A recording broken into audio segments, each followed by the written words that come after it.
So lesson 2 refers to reference and measurement. So before measuring tools were created, people used common objects as a point of reference. That's how, and actually some of those references how we got the names for some of our measuring units today. So a thumb was used for an inch, or a thumb actually became an inch. So you would use your thumb width to measure something small. How many thumbs would it be? Or your hand. What do we still refer to in hands today? Kirsten. Oh, I know. But what do we measure with a hand? You ride them all the time. The height of horses. The height of a horse is measured in hands. And it's still measured in hands. The span of a hand, so you've got your hand closed and then when you span it out. A cubit was the measurement from your elbow to the tip of your finger. And then a pace. A foot was the measurement of our foot. The problem with these personal reference came when we started selling things or trading or bartering them. Because if I went, for example, to buy something from Hayden and he was using cubits, well, Hayden's got some pretty long arms. As compared to if, let's pick on Rael, if I bought them from Rael, chances are if Rael and Hayden were both selling fabric, I would probably tend to buy my fabric from Hayden because a cubit from him is going to be longer. So then we needed a standard system. And that's how our imperial system, that's how the metric system came about, was this need to standardize things so that when I sold something or when I bought something, I could be assured that a cubit that I bought from one vendor would be the same as a cubit from another vendor. So, many measurements have, used in ancient Britain have an interesting history. For example, the yard was established after the Norman conquest, and it was said that at the time, King Henry declared that the yard should be defined as the distance from the tip of his nose to an outstretched finger. That would be the measurement of a yard. Again, that only works if you're of average height. The term furlong, used by Saxon farmers long before 1066, referred to the distance a team of oxen could plow without needing a rest. The furlong, or 8 furlongs, became a mile. It was used to describe the length of horse races in Britain.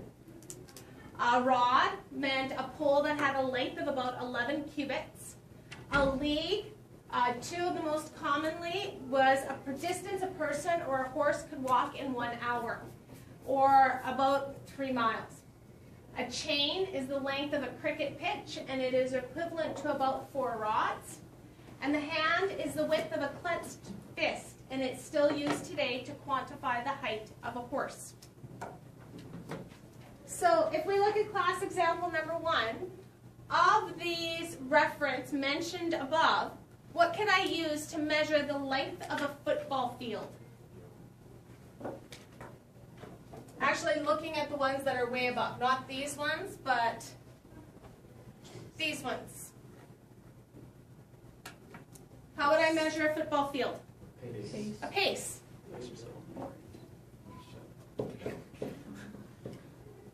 The length of a compact flashcard.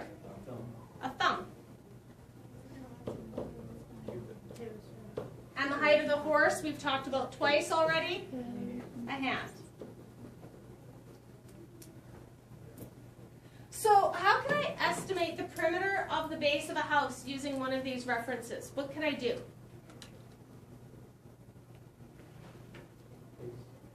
I could use the pace, and then what would I do to measure the perimeter? Walk around your house. Walk around the house.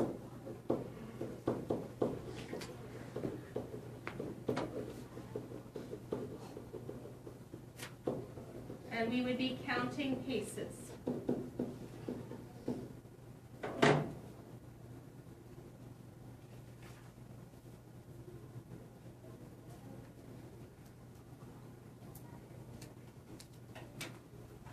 So on the next page, as I said before, these references were fine when I was kind of involved in my own little world. But as that world started started to shrink and I became involved with other communities, other countries, the need to have something uniform became necessary. So the first system, or one of two systems, the imperial system, was developed in England and it is still currently used by the United States. We've talked about the imperial system last semester. Inches, feet, miles, yards. There are other, if we consider other systems of measurement from around the world, such as the ancient Greek system, the ancient Roman system, the biblical system, the Japanese system, the Chinese imperial system, and so on, we need some form of uniformity, a worldwide system. And generally that worldwide system came in the form of the metric system, which is actually French. So the metric system uses a base of 10, which makes it a more simpler system to convert in. The problem with the imperial system is nothing matched up. Whether you were talking about your linear measurements, 12 inches for a foot, 3 feet for a yard, I think something like 1,700 yards for a mile, 1,760 yards for a mile, it just keeps, nothing is the same. If I go into capacity, I have 8 ounces as a cup. 2 cups is a pint, 4 cups becomes a gallon. It just, there's nothing that is the same. And I have to remember all of these. And when I start working with all of these, then I start getting into fractions and I'm more likely to make a mistake. Whereas with the imperial system, everything's a base of 10. Millimeters to centimeters, I divide by 10. If I'm going from kilometers to meters, I multiply by 1,000 because there's 3 steps to go from kilometer to meter. Canada began using the metric system in 1976. I think a couple of years ago we actually came across pamphlets for teachers on how to teach the metric system because it was a big thing when it came in. Schools had to change, you had to teach the metric system. Now we teach both systems because we've recognized 30-some, 40-some years later that we're not 100% metric in Canada. And I demonstrated that last semester when I asked you guys your height, or said if you were to tell me your weight, how many of you would actually say it in kilograms? Most of us know it in pounds, most of us know our height in inches and feet, more so than in centimeters. If we go buying things for building supplies, a lot of times our building supplies are in the imperial system. The metric system, however, is used entirely in the scientific community. So those of you that watch The Big Bang Theory, they do talk in metric. Or if you watch science fiction movies, Star Trek and all of those movies, they're always talking in terms of the metric system because it is a scientific system. We still use reference today to allow us to estimate. That's the purpose behind a reference. So your width of your thumb is still about 1 inch, whereas my pinky would be how much? A centimeter. A centimeter. So knowing both ways, knowing that I could use a reference in terms of the imperial system or in terms of the metric system. The length of an adult male foot, an average adult male foot, is about a foot, 12 inches. Or an adult pace is about 1 yard. In the SI system, the width of a fingernail on your little finger is about your centimeter. 5 toes is about a decimeter, or 10 centimeters. A dime is about 1 millimeter in thickness. A 4-year-old, an average 4-year-old in North America, is about 1 meter tall. Standard doorways are about 2 meters, generally. The workbook that you have is 20 centimeters wide. A DVD is about 12 centimeters, and a football field is 100 meters. So if you know the length of common objects, you can use those common objects to help you measure certain things. If you know what your hand span is, you can use your hand span and you can measure desks with your hand span. You could build furniture. You could have an old meter stick that you use to build your furniture with. It might not be exactly a certain height, But as long as you build all of your furniture using that same measurement, all of your furniture is going to be the same, or it's going to have the same degree of accuracy. Consider the task of estimating the length of a standard letter size paper. This is letter size paper. So if I wanted to measure the length of my letter size paper, what could be my reference? A ruler. Hmm? A ruler. A ruler?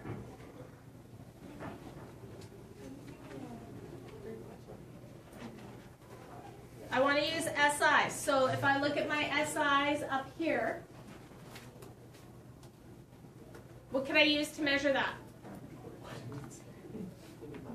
Are you in? Pardon? The workbook? If I didn't have my workbook handy. What do I know about my finger? It's a centimeter. I could use my centimeter. I could also use the width of my foot, because my foot is approximately 10 centimeters. So I could use one of those. A reference that could be used to measure the length of a letter size paper could be your pinky or foot width.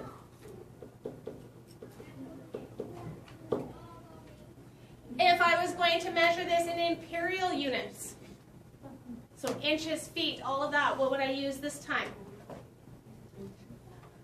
But what would be my reference? My thumb.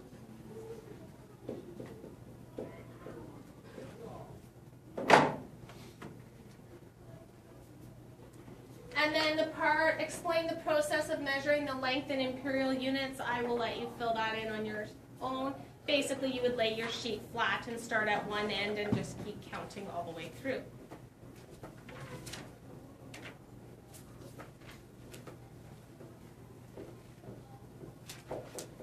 How could I determine the measurement of the circumference of a DVD using a referent in metric units?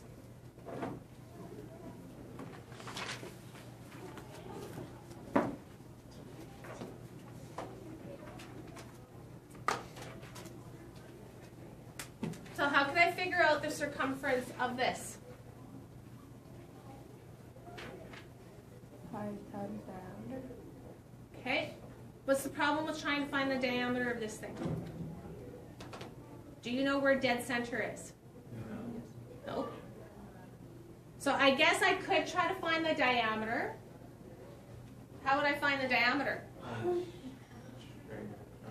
Straight across. What would be my reference? What would I use?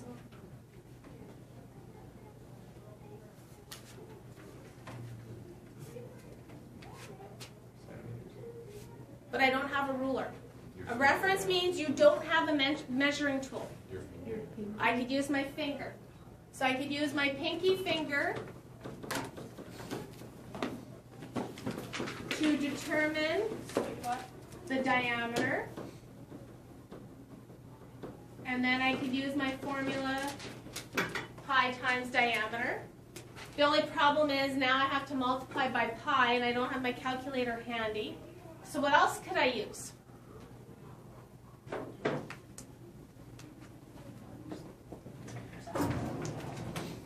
What would happen if I went to the grade 3 classroom and asked them to find the circumference of the circle and I told them what is circumference?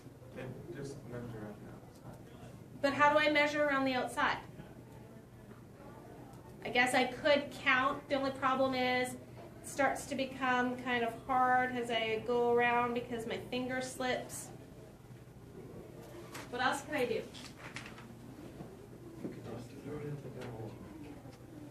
Get a piece of string wrapped around the outside and lay it out. Yeah, because I could lay my DVD flat and then I could take this piece of string and I could go all the way around it carefully, which would be easier to do if it was flat on the surface and not up in the air. And then once I went all the way around, all I have to do is pull my string straight afterwards and then count it that way. So that's another strategy. So we have 3 strategies, right? We have the strategy where we used our pinky finger measure around the DVD. What is this? And then we had the strategy where we used a string to wrap around the DVD. And then we measured the string with our pinky. The child's.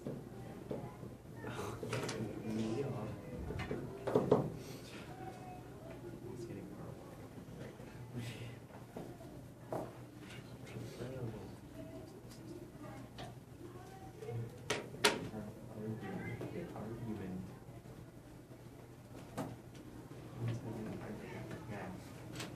Using a ruler, I will hand some rulers out. Measure the length and the width of this $5 bill.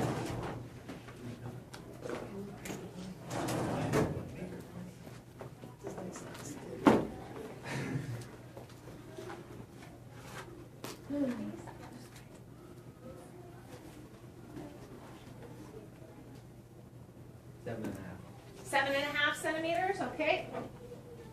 How many inches? 2. You got 3? Are you going It's higher or lower? Length. Length, this way.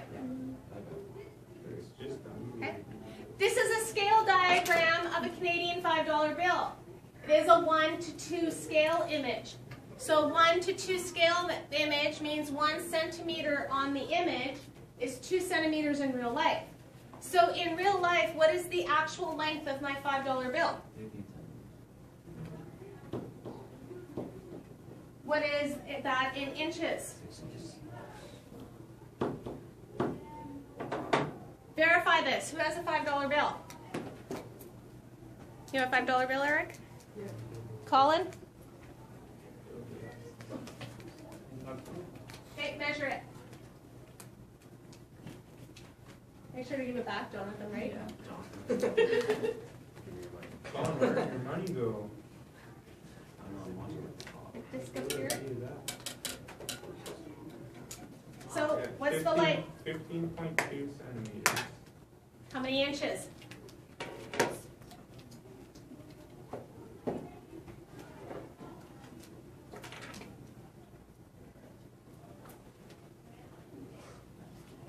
Six, Roughly 6 inches? Just under 6. So could I use a $5 bill or a $10 bill or a $20 bill as a referent? Yeah. Yeah, because it equals half a foot. So in the imperial system, it equals half a foot.